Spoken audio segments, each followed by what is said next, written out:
अस्सलाम वालेकुम फ्रेंड्स, शबान के आखिरी दिन और रमज़ान के शुरू में मैंने आपको इस व्लॉग में बहुत सारी बातें बतानी है, अहम मालूमात भी देनी है। सबसे पहले आपको बताता चलूं कि ये प्रेडिक्ट किया जा रहा है कि मक्का और मदीना पाक में काफ़ी ज़्यादा बारिशें मतवक्को हैं। मक्का पाक में मौसम फिर भी आपको पता है दोपहर को गर्म रहता है, लेकिन मदीना पाक में मौसम काफ़ी ज़्यादा नॉर्मल हो जाएगा।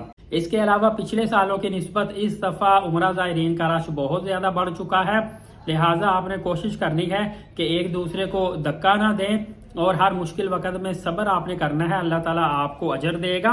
इसके अलावा एक ज़रूरी बात यह है, मैंने बार बार अपने व्लॉग में बताया है कि होटल बुकिंग के बगैर आपने सफ़र नहीं करना, क्योंकि रश वाले दिन हैं। इन दिनों में मौका पर रूम मिलना मुश्किल होता है या बहुत ज़्यादा महंगा होता है। ट्रैवल एजेंट से मुनासिब सा रेट तय करके आप इनसे ही होटल बुकिंग करवा लें। इसके अलावा पोलियो कार्ड आपने कंप्यूटराइज लाजमी 4 हफ्ते पुराना लेके जाना है, ये मत भूलिएगा।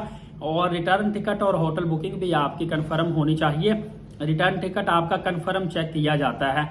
और अक्सर एयरपोर्ट पर अगर आपकी सिचुएशन नॉर्मल होती है तो आपको आपका टूर का पर्पस भी पूछा जाता है, किस मकसद के लिए आप जा रहे हैं, कितने दिनों के लिए जा रहे हैं, और आपके कारोबार या नौकरी के हवाले से भी पूछा जाता है कि आप काम क्या करते हैं। सिगरेट नस्वार ले जाने की जहां तक हद है तो नस्वार तो मुकम्मल तौर पर पाबंदी है, आप नहीं लेकर जा सकते।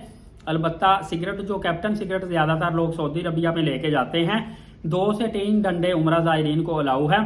3 डंडे से ज्यादा अलाउ नहीं, लेकिन एहतियातन 2 डंडे लेकर जाएं, जबकि एक डंडे में 10 सिगरेट के पैकेट होते हैं। आपको ये भी बताता चलूं, पाकिस्तान से तकरीबन 2300 रुपए का कैप्टन सिगरेट का एक डंडा आता है, जबकि ये सऊदी अरबिया में 200 रियाल का सेल होता है। क्योंकि सऊदी अरब में आप किसी भी बकाला से सिगरेट पूछेंगे तो 1 रियाल का एक कैप्टन सिगरेट मिलता है। तो आम आप वहां पे जाके किसी एजेंट को सेल करेंगे तो 160-70 रियाल आपको देगा एक डंडे का, जबकि आगे 200 रियाल का वो सेल करते हैं।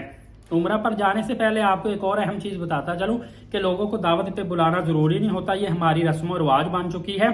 क्योंकि सम टाइम आपकी फ्लाइट कैंसिल होगी, मिस होगी, कोई मसला हो गया, फिर शर्मिंदगी का बायस होता है। बेहतर है कि आप उम्रा करके वापस आके फैमिलीज को बुला लिया करें, जाते हुए नजर भी लग सकती है, लिहाजा आप खामोशी के साथ बगैर किसी को बताए उम्रा पर जाया करें। इसके अलावा रमजानुल मुबारक में मक्का मदीना में इत्काफ आपने करना है तो पोर्टल एक खुल जाता है, वहां से ऑनलाइन बुकिंग होती है, लेकिन वो कोई पता नहीं होता किस वक्त पोर्टल ओपन होता है और चंद मिनटों के लिए पोर्टल ओपन होता है।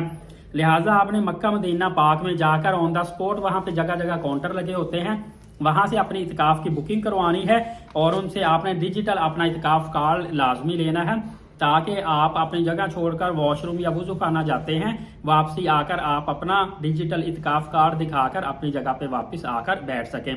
इंशाल्लाह इस हवाले से मज़ीद आपको अपडेट देता रहूंगा।